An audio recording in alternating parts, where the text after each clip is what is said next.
sasa mvua kubwa inayoendelea kushuhudiwa katika maeneo mbalimbali nchini imeendelea kusababisha maafa, huku mwanamume mwenye umri wa makamo akipoteza maisha baada ya maporomoko ya ardhi kuisomba nyumba yake katika kijiji cha Gathugu, eneo la Gitugi, kaunti ya Murang'a. Tukio hilo lililotokea majira ya saa 7 usiku limewaacha wakazi wakiwa katika hofu kubwa, huku nyumba zikiharibiwa, mashamba yakisombwa na udongo na familia kadhaa kulazimika kuhama makazi yao kwa hofu ya majanga zaidi.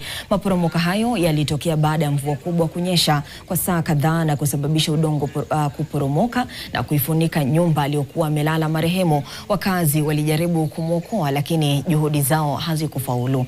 Kamishna wa kaunti ya Murang'a Hassan Bule akidhibitisha tukio hilo amesema serikali imeanza tathmini ya kiwango cha uharibifu, huku familia zilizo katika maeneo hatari zikihamishwa kwa muda kwenda katika maeneo salama.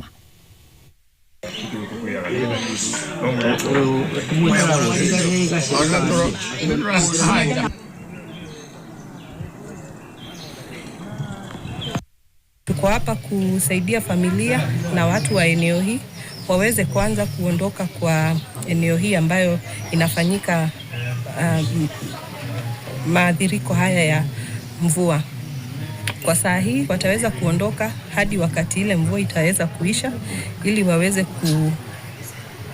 kuishi bila hofu ya mvua kuathiri maeneo yao.